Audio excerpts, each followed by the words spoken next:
The Ed, what's going on, man? Who, me? Yeah, you. You're the Ed. I ain't doing nothing. Driving the car. All right, fine. You don't have to sound like I'm antagonizing you. I'm just asking you how you've been. I'm doing all right. You know, it's winter time and football time and it's no clouds time, and a lot of people probably have a lot of time. A lot of times are going on for a lot of different people. You're right, but it's not winter in Vegas. I mean, though, what does that mean? What's the temperature in Las Vegas right now? I had to put a jacket on today. It was 81. Ooh, yeah, chilly. I just got a chill at the thought of that. Hey, must be great times in Vegas. You know, this time of the year, I always say October is the best month on the sports calendar. You have all that stuff going on. I don't think I've ever been in Las Vegas, let alone in one of the sports books. What a time that must be. Like, you know, Saturday or Sunday coming up here. That's going to be fantastic. You're going to have baseball playoffs and wall-to-wall football. Is that what you do on the weekends? Yep. Hey, this guy in front of me in his truck has a bumper sticker that says, "I don't like Dameshek." That's not true. Why do you come on the show and lie? We haven't talked in so long, and your first instinct is to lie? I'm looking at a truck right in front of me, a Dodge pickup. It says it right there. It says, "I hate Dameshek." Yep. I don't believe it. See, I think you're coming on the show and attacking me, and I don't know why. It's been too long. And so what's your angle on this one? It says Bush Cheney 04. Okay, I adjust my glasses. That's what it says. I see. You just got a little confused there. Yeah, you might want to get that checked out because it sounds like you're pretty far off. So anyway, how's things been for you, the Ed? First of all, as I like to do, I give my college football and my NFL picks each week. I'm curious to know how your football season's going. I imagine pretty well because you're an Indianapolis Colts fan. Well, yeah, 'cause finally that Tony Dungy's gone. Yeah, you don't like Dungy. We got us a real coach, and things are going real good. And my football bets the first few weeks hadn't been doing too hot, but the last 2 weeks I've cashed in a lot of tickets. I won $800 last week and $2,400 the week before. Wow, well, good for you. Congratulations. That's a lot of loot. It's a lot of money. Don't ask for nothing. Well, but I'm not going to ask for any money, but doesn't your son, with whom you live, who you usually live off of for free, pretty much, don't you owe him a little bit of money then? I moved. I got my own place now. It's been that long? I haven't talked to you since you moved out on your son? Yeah, I moved across the street. Well, that one street over there was a house for rent, and I moved in that, me and Franklin and the baby. Franklin lives with you now? Yeah, he lived at the other house with my son, too, when we came from California. He came because he left his girlfriend. Where have I been? How have I missed this soap opera, and why is America not getting to see this? You need a reality show, the Ed. I don't care. Put a camera up. Take a picture. I don't care. I'll smile. I'll say cheese. Do you like reality shows? Have you ever seen any reality TV? Yeah, I put my application in for Big Brother twice. Ooh, and they never called me. Really? That's surprising. Maury Povich called me 3 times, though, but I ain't going on there. I know why. Yeah, Maury Povich. Yeah, and you're a prolific man. You know, you're 54 years of age because you used to be 55, right? Yeah.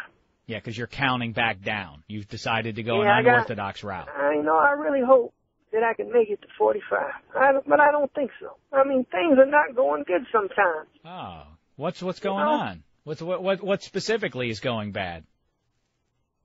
These bets. When I lose these games. Well, you don't have to bet on them, you know. No, you got to. You got to bet on sport and events. That's what you got to do. It's like part of common law marriage. Same type of thing.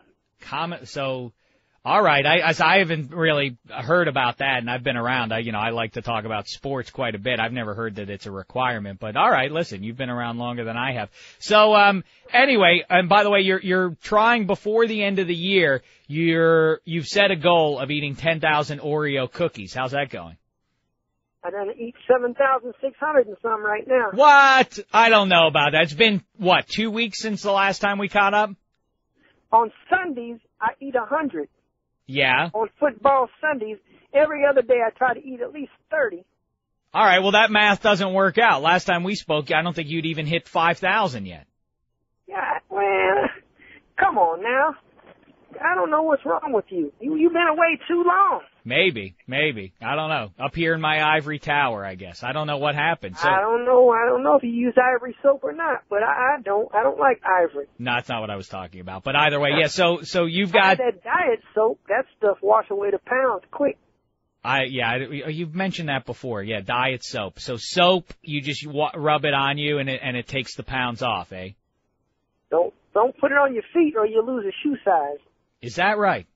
Yeah. All right. Well, they should make that a part of the advertisement that I've never seen. But so all right. So the cookie eating is going well. Again, sounds a little fishy to me that you're suddenly. When you get your check, yeah, you take it over to one of them check cashing places. How much they charge you to cash it over there? They charge me when I try to cash my checks. They be trying to charge me like 8%. Yeah. Or are you going to one of those fast cash places? Yeah, you shouldn't do that. That's where you go, right? No. You mean one of those corner sort of places, the seedy sort of joints? No, I don't go into those. Yeah, no. Oh, there they go. You need your money that fast, huh? Yeah, I gotta cash it. I gotta cash the check with the money. Sometimes I don't like going to the bank because the bank's too far and the check cashing place right around the corner. It's cheaper to go to the bank though. Yeah, well, apparently, yeah, you don't have to pay that 8%. They gave me a check for $14,000 the other day. What? For what? It's mine. But what did you get it for? What services did you deliver? What did you do to earn that money? Worked for it. Worked where? Listen, do I ask every time that you get I'm just curious. That's a lot of money to get in this one check. Why is it a lot? Because $14,000 happens to be a lot. If you double that and add just a little bit more, that's basically the median household income in this country. I don't care what you make. Listen. All right, thank you. I'm talking about what I've got. And all right. What I ended up getting. All right. How often do you get checks that size? Whenever they send them to me. But that's the first one I got like that this year. Who's they? The people. Who are the people? The people that sent the check. All right, I understand that part, but who are they? What does it say when it's who is writing the check? America. America. Writes me the check. I see. Oh, this is government based again? Yeah. And it's got the lady that holds the fire sparkler in her hand and all that. The Statue of Liberty? It's a fire sparkler is what she's holding? It's a torch, the ad. Yeah, she got one of them things in her hands. Yeah. And she's the lady that does it. I know what you're saying. I hope I don't hit these cars when I'm trying to park in between them. Yeah, be careful. Man. Yeah, well, you got a lot going on. I wanted to go over my NFL picks with you. I'm doing them on ESPN.com right now. I'm in Simmons's little pick'em pool here. Pick every game in the NFL against the spread. How come you never introduced me to that guy? He's scared of me? No, but first of all, how could he ever meet you when you're never in Los Angeles and you and I never really hang out? Well, I mean, I'm having a barbecue. Oh, again, another barbecue. Well, I'm not going to make it. I can tell you that right now. You know, I've got the two little kids at home along with the wife. You don't even know when it is. All right, when is it? When are you free? Schedule's looking pretty tight for the rest of the calendar year here. All right, well, January 2nd, we'll have a nice barbecue, and you're free. All right, well, we'll see. Yeah, I probably will be free. Celebrate the new year. Bring that guy, Richard Simmons, and Bill Simmons, are you talking about? Yeah. Yeah. Richard Simmons is a very different guy. I think he knows hardly anything about the NBA. Yeah, I don't think so. Yeah. You have to talk to me about that. You ever done any sweating for the oldies? How do you stay in shape, Ed? Yeah, I run around. You do? I get out of bed and walk down the stairs, and then I walk back up a couple of times. Then I go back down, and I'll sometimes walk out to the car and get a piece of paper I forgot. It's pretty good. Well, between that and the diet soap, yeah, I guess you can keep yourself in good shape. All right, Ed, listen, let's go through some of these games here. We're moving now into week 5. You know, we're moving beyond the quarter pole. A lot of assumptions being made about some of these teams. I think a couple of them have yet to be exposed as phonies.